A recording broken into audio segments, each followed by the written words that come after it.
ಶ್ರೀ ಗುರುಭ್ಯೋ ನಮಃ. ಹರಿಕಥಾಮೃತಸಾರ ಗುರುಗಳ ಕರುಣದಿಂದ ಪಣಿತು ಪೇಳುವೆ ಪರಮ ಭಗವತ್ ಭಕ್ತರಿಧನಾಧರದಿ ಕೇಳುವುದು. ಹರಿಕಥಾಮೃತಸಾರ ಕರುಣಾಸಂಧಿಯ 12ನೇ ಪದ್ಯ.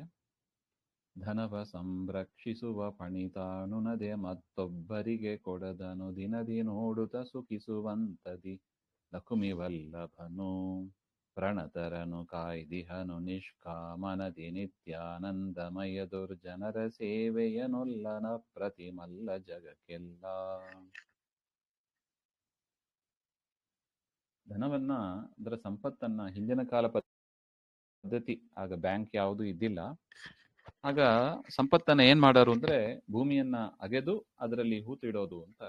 ಆ ರೀತಿಯಾಗಿ ಹಿಂದಿನವರು ಮಾಡ್ತಾ ಇದ್ರು. ಅದು ಧನದ ಸಂರಕ್ಷಣೆ, ಮುಂದೆ ಬೇಕಾಗ್ತದೆ ಹಾಗೆ ಅಂತ. ಅದನ್ನ ರಕ್ಷಣೆ ಮಾಡೋದಕ್ಕೆ ಫಣಿ, ಸರ್ಪ ಇರೋದಂತೆ. ಆ ಸರ್ಪ ಏನ್ ಮಾಡ್ತದೆ, ತಾನೂ ಊಟ ಮಾಡೋದಿಲ್ಲ, ತಾನೂ ಭೋಗ ಮಾಡೋದಿಲ್ಲ, ಆ ಸಂಪತ್ತನ್ನ ಬೇರೆಯವರಿಗೂ ಕೂಡ ಕೊಡಕ್ಕೆ ಬಿಡೋದಿಲ್ಲ. ಅದು ಧನವ ಸಂರಕ್ಷಿಸುವ ಪಣಿ ತಾನುನದೆ ಮತ್ತೊಬ್ಬರಿಗೆ ಕೊಡದೆ ಅನುದಿನದಿ ಸುಖಿಸುವಂತೆ, ಅದನ್ನ ದಿವಸ ನೋಡ್ತಾ ಇರಬೇಕು, ಸುಖವಾಗಿ ಇರಬೇಕು ಆ ಸಂಪತ್ತನ್ನ ನೋಡಿ. ಅದೇ ತರ ಇದು ಕೊಡುವ ದೃಷ್ಟಾಂತ. ಲಕುಮಿ ವಲ್ಲಭನು, ಲಕ್ಷ್ಮೀಪತಿಯಾದ ಪರಮಾತ್ಮ ಪ್ರಣತರನ ನಿಷ್ಕಾಮನದಿ ಕಾದಿಹನು.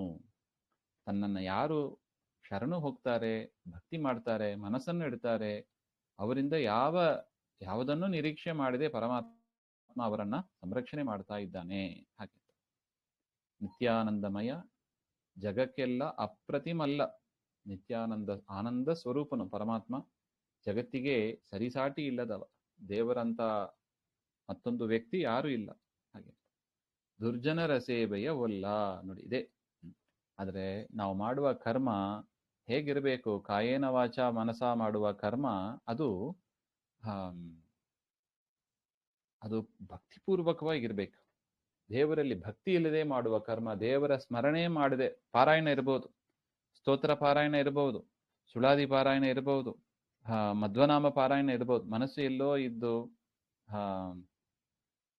ಬರೀ ಬಾಯಿಂದ ಸ್ತೋತ್ರ ಮಾಡ್ತಾ ಇದ್ರೆ ಅದು ದೇವರ ಭಕ್ತಿ ಅಂತ ಆಗೋದಿಲ್ಲ. ಇದು ಸಜ್ಜನರ ಮಾಡಬೇಕಾದ ಒಂದು ತಿದ್ದುಪಡಿ ಇದು. ಇಲ್ಲಿ ದುರ್ಜನರು ಅಂತಾನೆ ಹೇಳ್ತಾರೆ ದಾಸರು. ದುರ್ಜನರು ಅಂದ್ರೆ ತಮೋಯೋಗ್ಯ. ದುರ್ಜನರು ಮಾಡುವ, ಸಜ್ಜನರು ಮಾಡಿದ ಸೇವೆಯನ್ನೇ ತಗೊಳ್ಳಲ್ಲ ಅಂತ ಆದ ಮೇಲೆ, ಮನಸ್ಸಿಲ್ಲದೆ ಮಾಡಿದ ಸೇವೆಯನ್ನ ತೆಗೆದುಕೊಳ್ಳಲ್ಲ, ಮುಖ್ಯ ಅನುಗ್ರಹ ಮಾಡೋದಿಲ್ಲ ಹಾಗೆ ಅಂತ ಆದ ಮೇಲೆ, ದುರ್ಜನರು ಮಾಡಿದ್ದನ್ನ ತೆಗೆದುಕೊಳ್ತಾನೆ, ಅವರಲ್ಲಿ ಚೂರು ಭಕ್ತಿ ಇರೋದಿಲ್ಲ, ಪೂರ್ತಿ ದ್ವೇಷವೇ ಇರುತ್ತದೆ. ಹಾಗಿರುವಾಗ ಅವರ ಸೇವೆಯನ್ನ ದೇವರು ಸ್ವೀಕಾರ ಮಾಡೋದಿಲ್ಲ. ಅದರಿಂದ ಭಕ್ತಿ ಪ್ರಧಾನ ಎನ್ನುವುದಕ್ಕಾಗಿ ಗುರುಗಳು ಈ ಒಂದು ಪದವನ್ನ ಇಟ್ಟು, ಅಂತ ಭಕ್ತಿ ಕೆಲವೊಮ್ಮೆ ದೇವತೆಗಳಲ್ಲೇ ನಾವು ಕಾಣ್ತೀವಿ, ಹೆಚ್ಚು ಕಡಿಮೆ ಆಗ್ತದೆ. ಆದರೂ ದೇವರು ಅದನ್ನ, ಅವರ ಸ್ವರೂಪ ಜಯ ವಿಜಯರು ಮುಂತಾದ ಕಥೆಗಳೆಲ್ಲ ನೋಡ್ತೀವಿ. ಭಕ್ತಿ ಇರೋದಿಲ್ಲ ಅಂತ ಸಂದರ್ಭದಲ್ಲಿ. ಹಿರಣ್ಯಕಶಿಪುವಾಗಿ ಬಂದಾಗೆಲ್ಲ ಅವರು ಅಷ್ಟು ಭಕ್ತಿ ಮಾಡಲಿಲ್ಲ.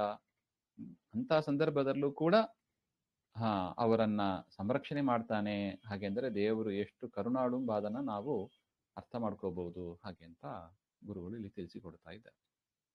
ಅಂದ್ರೆ ಯಾವ ಒಂದು ನಿರೀಕ್ಷೆನೂ ದೇವರ ಹತ್ರ ಇಲ್ಲ ನೋಡಿ. ನೀ ನನಗಿದ ಮಾಡು, ನನಗಿದು ಮಾಡ್ತೀನಿ ಹಾಗೆಂಬ ಅದೇ ಇಲ್ಲ ದೇವರಲ್ಲಿ. ನಮ್ಮ ಮತ್ತೆ ಇದೆಲ್ಲ ವ್ಯವಸ್ಥೆ ಇದೆಲ್ಲ, ಅಲಂಕಾರ ಮಾಡೋದು, ದಾನ ಮಾಡೋದು ಇತ್ಯಾದಿಗಳೆಲ್ಲ, ಅದೆಲ್ಲ ಯಾತಕ್ಕೆ ಹೇಳಿದ್ದಾನೆ ಅಂದ್ರೆ, ನಾವು ಮಾಡಿದ ಕರ್ಮ ಅದರ ಪಾಪವನ್ನ ಕಳೆಯುವುದಕ್ಕಾಗಿ ದಾನಗಳನ್ನ ಮಾಡು, ಹೋಮಗಳನ್ನ ಮಾಡು ಹಾಗೆ ಅಂತ ದೇವರು ಹೇಳಿದ್ದೇ ಹೊರತು, ದೇವರು ಸ್ವತಃ ತನಗೆ ಬೇಕು ಅಂತ ಅದನ್ನ ಮಾಡ್ಕೊಂಡಿದ್ದಲ್ಲ. ನನಗೆ ಯಾವುದು ಗತಿ ಇಲ್ಲ, ಅದರಿಂದ ನೀವು ಕೊಡಿ ಹಾಗೆ ಅಂತ ಕೇಳಿದ್ದಲ್ಲ ದೇವರು. ನಮ್ಮ ಒಂದು ಕರ್ಮ ಕಳಿಬೇಕಾಗಿದೆ, ಜ್ಞಾನ ಬರಬೇಕಾಗಿದೆ, ಭಕ್ತಿ ಬರಬೇಕಾಗಿದೆ. ಅದಕ್ಕೆ ಈ ಕರ್ಮವನ್ನ ಮಾಧ್ಯಮವಾಗಿ ದೇವರು ಇಟ್ಟಿದ್ದಾನೆ. ಅದರಿಂದ ಕರ್ಮದಿಂದಲೇ ಮೋಕ್ಷ ಎಂಬುದು ಕೂಡ ಸರಿಯಲ್ಲ. ಕರ್ಮಕ್ಕೆ ಏನು ಸಾಮರ್ಥ್ಯ ಇದೆ ಹಾಗೆ ಅಂತ ನೋಡಿದರೆ, ಆ ಕರ್ಮ ನಮ್ಮ ಮನಸ್ಸನ್ನ ಶುದ್ಧ ಮಾಡುವ ಸಾಮರ್ಥ್ಯ ಅದಕ್ಕಿದೆ. ಅದರಿಂದಲೇ ದೇವರು ನಮ್ಮನ್ನ ಕರ್ಮ ಮಾಡು ಅಂತ ಹೇಳೋದು. ಅರ್ಜುನನನ್ನ ಯುದ್ಧ ಮಾಡು ಅಂತ ಹೇಳೋದು ಉದ್ದೇಶವೂ ಅಷ್ಟೇ. ಯಾಕೆ? ಮನಃಶುದ್ಧಿ ಆಗ್ತದೆ. ಮನಃಶುದ್ಧ ಆದ ಮೇಲೆ ನಾನು ಬಂದು ಕೂಡ್ತೇನೆ ಅಲ್ಲಿ ನನ್ನ ವಿದ್ಯೆ ಬರುತ್ತದೆ, ನನ್ನ ತಿಳುವಳಿಕೆ ಬರುತ್ತದೆ, ಆಮೇಲೆ ನಾನು ಬಂದು ಕೂಡ್ತೇನೆ, ಭಕ್ತಿ ಬರುತ್ತದೆ, ಆಮೇಲೆ ನಾನು ಬಂದು ಕೂಡ್ತೇನೆ ಅಂತ ಅದರಿಂದ ಕರ್ಮವನ್ನ ಮಾಡು ಅಂತ ಹೇಳ್ತಾನೆ ಹೊರತು ದೇವರಿಗೆ ನಾವು ಮಾಡುವ ಪೂಜೆಯಿಂದ ಆಗಲಿ ಯಾವ ಒಂದು ಅಪೇಕ್ಷೆಯೂ ಇಲ್ಲ ಹಾಗೆಂಬುದು ಗುರುಗಳು ಇಲ್ಲಿ ತಿಳಿಸಿಕೊಡ್ತಾ ಇದ್ದಾರೆ.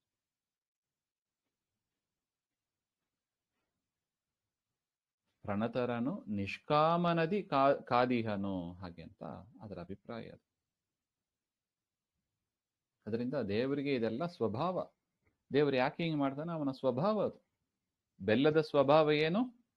ಸಿಹಿ. ಅಗ್ನಿಯ ಸ್ವಭಾವ ಏನು? ಸುಡೋದು. ಅದೇ ತರ ದೇವರ ಸ್ವಭಾವ ಏನು? ಈ ಲೋಕವನ್ನ ಸೃಷ್ಟಿ ಮಾಡಿ ಇದನ್ನ ಮಾಡ್ತಾ ಇರೋದು. ಇದು ದೇವರ ಸ್ವಭಾವ. ಇದು ಅವರಿಗೆ ಯಾರಿಗೆ ಯಾವ ಗತಿ ಕೊಡಬೇಕೋ ಅದನ್ನ ಕೊಡೋದು. ಇದು ದೇವರ ಸ್ವಭಾವ. ಸ್ವಭಾವ ಅಂತ ನಾವು ಹೇಳಿದ ಮೇಲೆ ಅದಕ್ಕೆ ಏನಿಲ್ಲ, ಅದಕ್ಕೆ ಒಂದು ಕಾರಣ ಅಂತ ಇರಬಾರದು. ನೋಡಿ, ಇದೆ ನಿಷ್ಕಾಮನತೆ ಬರೋದು ಯಾವಾಗ? ಸಕಾಮ ನಿಷ್ಕಾಮ ಎಂಬುದು ಎರಡು ಪದ ಕೇಳ್ತಾ ಇರ್ತೀವಿ ನಾವು. ಸಕಾಮ ಅಂದ್ರೆ ಯಾವುದೋ ಒಂದು ಡಿಸೈರ್ ಇಟ್ಕೊಂಡು ನಾವು ಮಾಡೋದು, ಹಾಗೆಂತ ಏನೋ ಒಂದು ಫಲಾಪೇಕ್ಷೆ ಇಟ್ಕೊಂಡು ಮಾಡೋದು.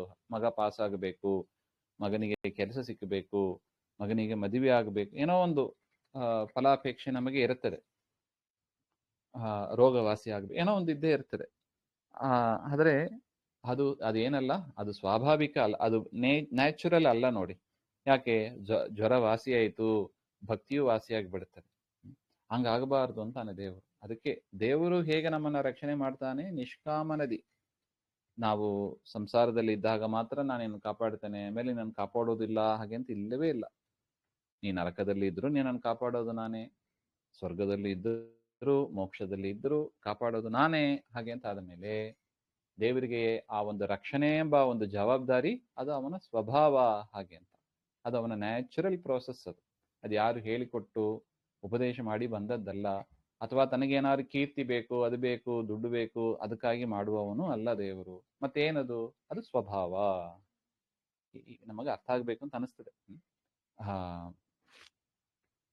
ಕೃತ್ರಿಮಕ್ಕೂ ಸ್ವಭಾವಕ್ಕೂ ಇದೇ ವ್ಯತ್ಯಾಸ. ಕೃತ್ರಿಮ ಏನೋ ಒಂದು ಟ್ರಿಗರಿಂಗ್ ಪಾಯಿಂಟ್ ಇದ್ರೆ ಆಗ್ತದೆ, ಸ್ವಭಾವಕ್ಕೆ ಯಾವುದು ಬೇಡ. ನೀನು ಮಾಡಿದ್ರು ಮಾಡದೇ ಇರು, ಅದು ಅದರ ಪಾಡಿಗೆ ಅದಾಗ್ತಾ ಇದೆ. ಇದು ದೇವರ ಸ್ವಭಾವ. ನಮ್ಮ ಭಕ್ತಿ ಆ ರೀತಿಯಾಗಿ ಆಗಬೇಕಂತ. ಏನು? ಸ್ವಾಭಾವಿಕವಾದ ಭಕ್ತಿ. ಸ್ವಾಭಾವಿಕ ಭಕ್ತಿ ಅಂದ್ರೆ ನ್ಯಾಚುರಲ್ ಭಕ್ತಿ. ಅದು ಬೇಕು, ಇದು ಬೇಕು, ಯಾವ ಒಂದು ಎಕ್ಸ್ಪೆಕ್ಟೇಷನ್ಸು ಇರಬಾರ್ದು. ದೇವರಲ್ಲಿ ಭಕ್ತಿ ಅಂದ್ರೆ ಅದು. ಅದನ್ನ ಗುರುಗಳು ಇಲ್ಲಿ ಹೇಳ್ತಾ ಇದ್ದಾರೆ. ಅಂಥವರನ್ನ ದೇವರು ರಕ್ಷಣೆ ಮಾಡ್ತಾನೆ ಹಾಗೆ.